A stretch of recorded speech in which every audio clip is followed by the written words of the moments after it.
The rain pounded against the windshield as Emily Harper gripped the steering wheel, her knuckles white with tension. It was past midnight in the quiet suburbs of Chicago, and she had just fled her family's annual Thanksgiving dinner after a brutal argument with her conservative parents about her lifestyle choices.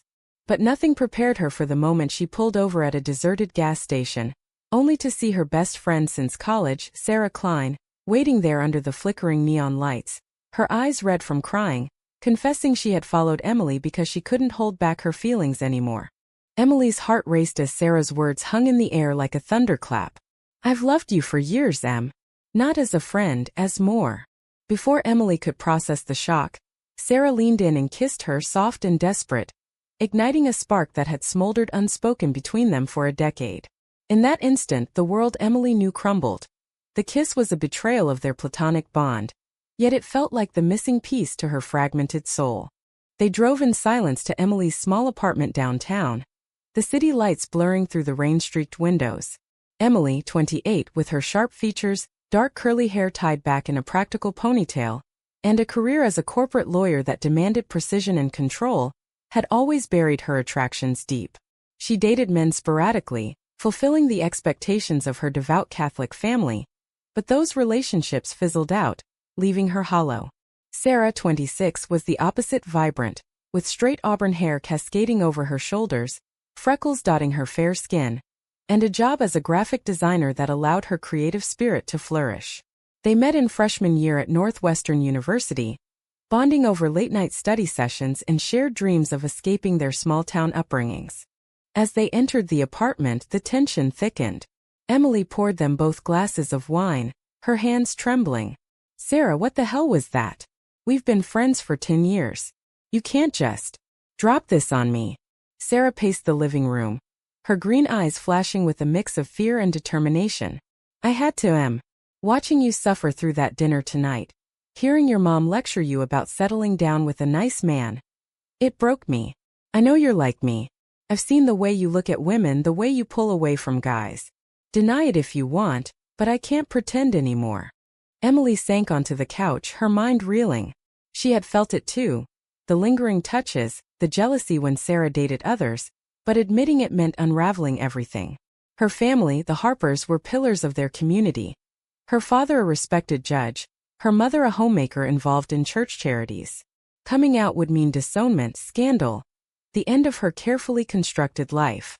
Yet, Sarah's confession forced her to confront the lie she'd been living. "If we do this," Emily whispered, "it changes everything. My job, my family, they'll destroy us." The next morning they woke tangled in each other's arms on the couch, the kiss from the night before evolving into tentative explorations of affection, careful and emotional rather than passionate. But reality crashed in with a phone call from Emily's mother, Margaret. "Emily, where did you go last night? Your father is furious. And why was Sarah there? She's always been a bad influence." Emily's stomach twisted as she lied, claiming car trouble. Hanging up, she turned to Sarah. "See? This is what we're up against. My parents already suspect something about me. If they find out about us." Sarah pulled her close. "Then we fight. Together." But even as she said it, doubt crept in. Sarah's own family was more liberal. Her parents divorced, her mother supportive of her bisexuality that Sarah had hinted at but never fully disclosed. Yet, Sarah had her own secrets. A recent breakup with a man that left her questioning her identity, and a fear that pursuing Emily might cost her the one stable relationship in her life. Over the following weeks, their relationship blossomed in secrecy. Stolen lunches in hidden cafes, whispered conversations late at night. Emily found herself opening up in ways she never had, sharing her childhood fears of being different in a town where conformity was king. Sarah revealed her own struggles, bullying in high school for being too artsy, the pressure to fit into heterosexual norms to land design gigs in a male-dominated field. But the joy was laced with paranoia. At work, Emily avoided eye contact with colleagues, terrified a slip-up would expose her. One evening, after a particularly grueling case, she snapped at Sarah over a minor disagreement about dinner plans. "You don't get it. If this gets out, I could lose clients, my partnership track. Everything I've worked for."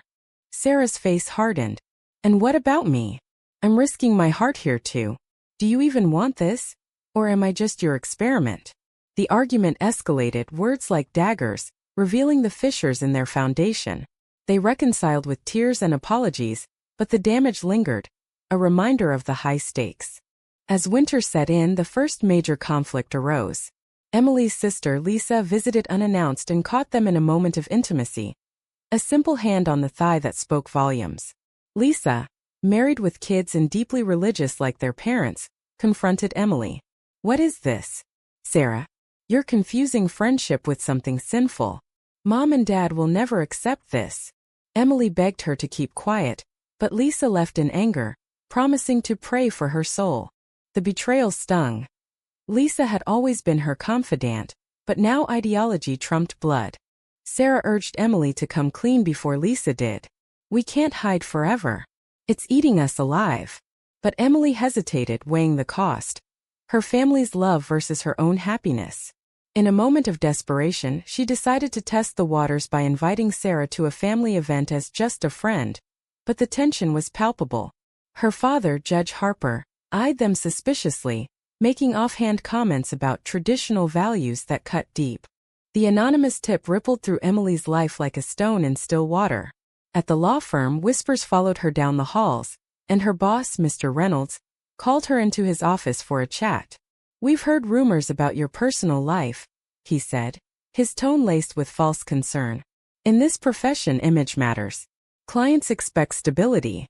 Emily's denial was swift and convincing. She blamed it on a disgruntled ex, but inside she seethed. Lisa's betrayal had forced her hand, and now trust with Sarah hung by a thread. That night, Sarah confronted her. You threw us under the bus to save your job? What am I to you? A secret shame. They argued fiercely in the kitchen, voices echoing off the walls. Emily defended her choice. It's not that simple. If I lose my job, how do we build a life? This is America in 2023, progressive on paper, but bigotry runs deep in boardrooms. Sarah, pacing with frustration, shot back. And hiding makes it worse. We're complicit in our own oppression. The fight ended in silence, each retreating to opposite ends of the apartment, the air thick with unspoken regrets. As days turned to weeks, the pressure mounted. Sarah's design studio was thriving, but she faced her own demons. A major client, a conservative brand, questioned her personal branding after seeing a photo of her at a Pride event from years ago. Though she downplayed it, the incident shook her. See?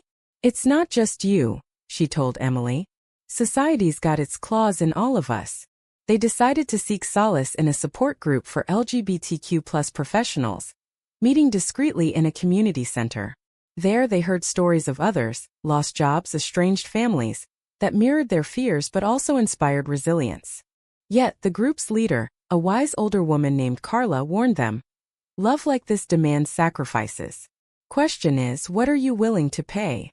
Emily pondered that as she navigated her family's growing suspicions.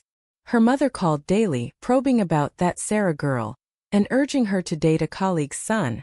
The lies piled up, each one a brick in the wall between Emily and her authenticity. A turning point came during a weekend getaway to a cabin in Wisconsin. Away from prying eyes, they allowed their relationship to breathe.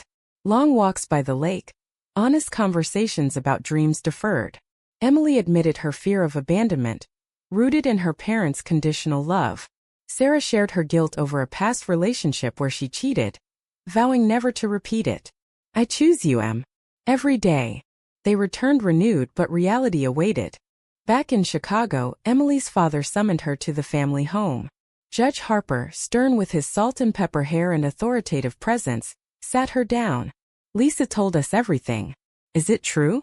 Are you involved with Sarah?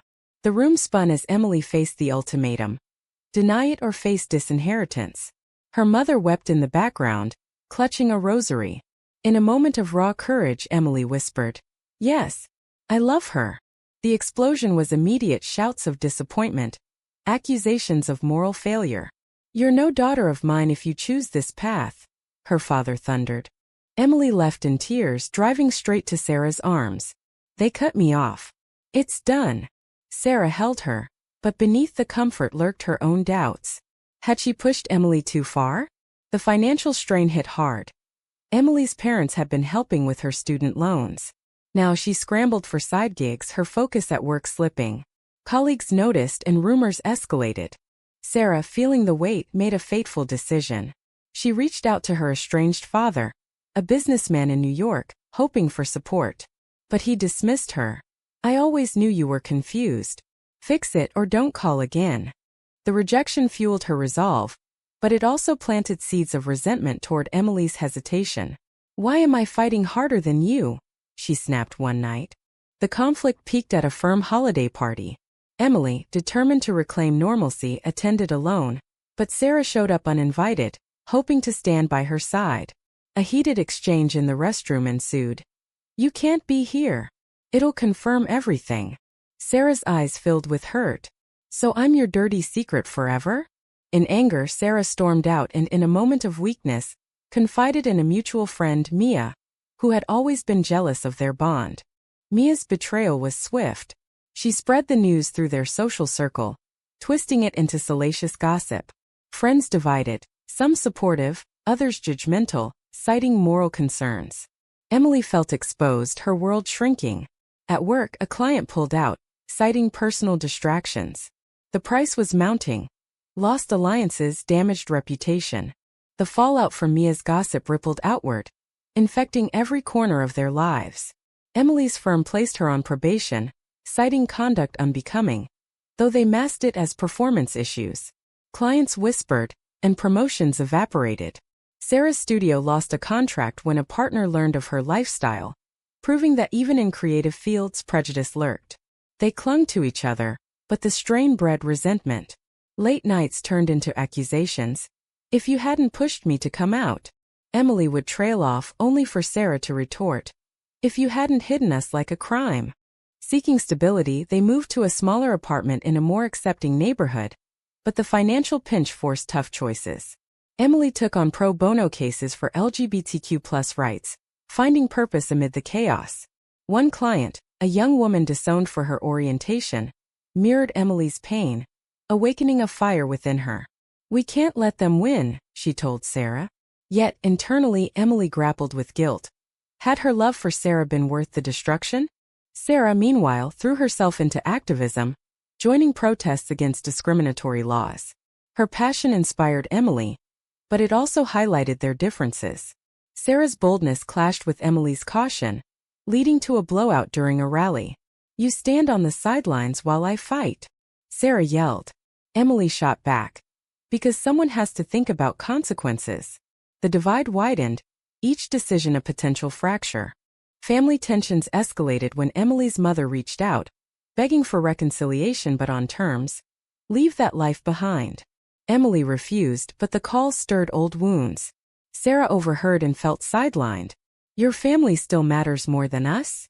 The question hung, unanswered. A new conflict arose with the introduction of Rachel, Sarah's ex from college, who reappeared offering a job opportunity in New York. Rachel, openly lesbian and successful, flirted subtly, planting doubts in Sarah's mind. "Emily's holding you back," Rachel whispered during a coffee meetup Sarah kept secret. Tempted by the escape, Sarah considered it, but loyalty won for now. Emily discovered the meetings through a misplaced text, leading to their most vicious fight. "Are you cheating?" "Emotionally, at least." Sarah denied it, but admitted the allure. "I'm tired of struggling here. New York could be a fresh start, for both of us." Emily saw it as abandonment. "Go then. See if she gives you what I can't." Sarah stayed, but trust eroded. In a bid to rebuild, they attended couples therapy. The therapist, Dr. Ellis, probed their psyches. Emily's internalized homophobia from her upbringing, Sarah's fear of commitment rooted in her parents' divorce. Sessions unearthed painful truths. Emily's resentment toward Sarah for forcing her out, Sarah's guilt for the kiss that started it all. Progress was slow, each revelation a double-edged sword. Society's pressures compounded. At a community event, they faced hecklers shouting slurs, a stark reminder of the world's hostility. Emily froze, but Sarah stood firm, defending them. The incident bonded them temporarily, but Emily's hesitation lingered in Sarah's memory. As months passed, Emily's father suffered a heart attack, pulling her back into the family fold. At the hospital, Her parents allowed her presence but ignored Sarah, who waited outside. "This is your fault," her mother hissed. "The stress of your choices." Emily defended her love, but the words fell on deaf ears. The event forced a choice: family or Sarah. She chose Sarah, but the decision cost her inheritance and final ties. Returning home, she proposed they move forward, perhaps marry in a state where it was celebrated. Sarah hesitated, scarred by recent betrayals. Are we ready? Or are we just surviving? The climax built when Mia, regretting her actions, apologized but revealed she'd been manipulated by Lisa, who sought to save Emily. The web of deceit unraveled, exposing the depths of familial interference. Emily confronted Lisa. "You destroyed my life out of love? That's not love, it's control." Lisa broke down, admitting her own suppressed feelings, a shocking twist that humanized her villainy. Sarah, witnessing the exchange, saw the cycle of pain. "We have to break it, Em. For us, for others." They decided to go public fully, starting a blog about their journey, turning pain into advocacy. The San Francisco offer dangled like a lifeline or a noose. Sarah's eyes lit up as she described the position: lead designer at a progressive firm, complete with benefits and a community of like-minded souls. "This could be our escape, Em. Away from the judgment, the family drama." But Emily, anchored by her law practice and lingering ties to Chicago, saw it as another upheaval. "What about my career? I can't just uproot everything again." The discussion turned heated, each weighing the sacrifices already made. Sarah pushed. "We've paid enough here. Staying means more pain." Emily countered. "Running won't fix our issues. We need to face them." The impasse highlighted their core conflict: Sarah's optimism versus Emily's pragmatism. In therapy, Dr. Ellis challenged them. "Love isn't just emotion, it's choices. What are you choosing?" Emily delved deeper into her pro bono work, representing a case against workplace discrimination that mirrored her own. The trial was grueling, exposing her to public scrutiny. Reporters hounded her, twisting her personal life into headlines. Lesbian lawyer fights for rights amid personal turmoil. The exposure brought support from allies but vitriol from detractors, including online threats that shook her resolve. Sarah stood by her during the trial, but the stress amplified her restlessness. Secretly, she interviewed for the job, rationalizing it as a backup. When Emily found the plane ticket stub, betrayal surged. "You're planning to leave without me?" Sarah confessed. "I need to know there's more out there. For us." The argument escalated to ultimatums. "Go if you must, but don't expect me to wait." In the aftermath, Sarah declined the offer, but the damage was done. Trust fractured further, leading to a temporary separation. Emily stayed with a friend, reflecting on her journey, from denial to defiance. Alone, she confronted her moral dilemmas.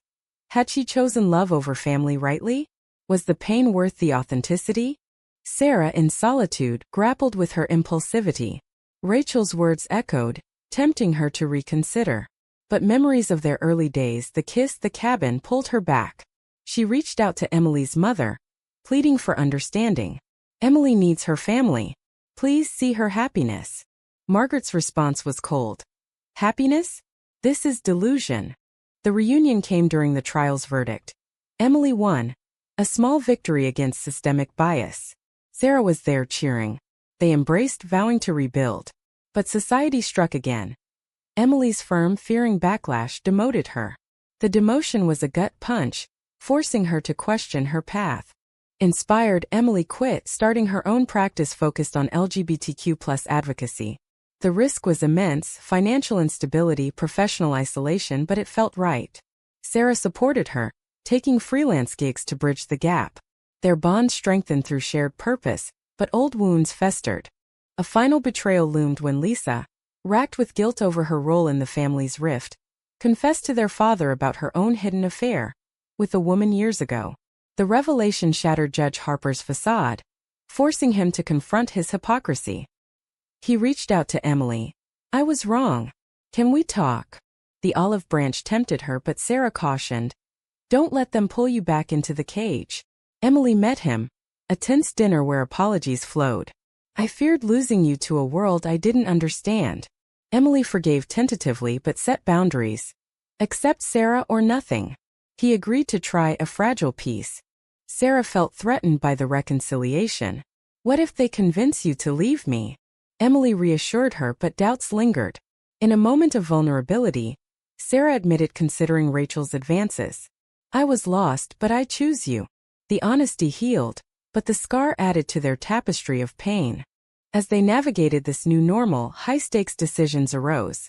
They decided to adopt a rescue dog, symbolizing commitment, but even that sparked debate, responsibility amid uncertainty.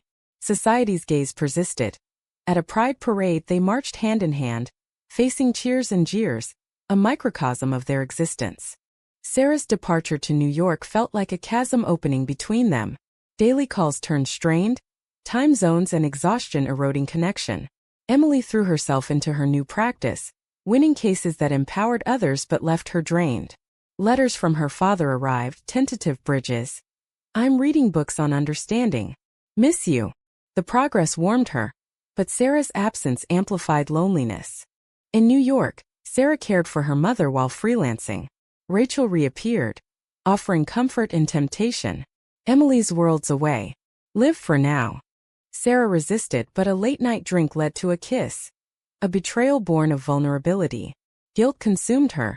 She confessed over the phone. It meant nothing. I was weak. Emily's world shattered anew. How could you? After everything. The call ended in sobs, trust obliterated. Emily considered ending it, weighing the cumulative toll, family loss, career upheaval, now infidelity. But love's grip held. She flew to New York, confronting Sarah in her mother's apartment. The reunion was raw. Accusations, tears, truths. Sarah explained. Distance made me doubt us. I sabotage because I'm scared of forever. Emily admitted her part. I've held back, fearing the cost. They forgave, but the incident forced a reevaluation. We need to decide, all in or nothing. Returning to Chicago together, they committed fully. Emily introduced Sarah to her father. A awkward but pivotal dinner. Judge Harper extended a hand. Welcome to the family. Tears flowed. Acceptance, hard won, began healing. Yet society tested them. Emily's practice faced a lawsuit from a conservative group, claiming bias. The battle was fierce, draining resources. Sarah designed campaigns to rally support, turning adversity into unity. Friends like Mia Redeemed joined the fight. As tensions peaked, Emily proposed marriage during a quiet evening. We've paid the price. Let's claim our joy. Sarah accepted. Rings exchanged in a private ceremony with close allies. The wedding symbolized triumph but not without cost. Absent family members, media scrutiny. Post-honeymoon, reality bit. Financial woes from the lawsuit, lingering family strains. Emily's mother refused to attend, a final wound. Sarah's ex, Rachel, sent a spiteful message, stirring old insecurities. In a climactic confrontation, Emily addressed a conference on LGBTQ+ rights, sharing their story. Love demands sacrifice, but silence demands more. The speech went viral, bringing acclaim but backlash. Threats escalated, forcing them into hiding briefly. Emerging stronger, they relocated to a suburb, building a life of advocacy and quiet intimacy. Emily's practice flourished. Sarah launched a successful studio. Family ties mended slowly, holidays with her father, cautious calls with her mother. Years condensed into moments. Adopting a child, facing adoption biases, navigating parenthood amid societal judgments. Each choice carried weight, but they paid willingly. In the end, their journey illuminated the human cost of authenticity. Emily reflected on that first kiss, the shock that upended everything. Had it been worth it? The answer evolved daily. Was their love a righteous rebellion against oppression, or a selfish pursuit that inflicted unnecessary pain on those around them?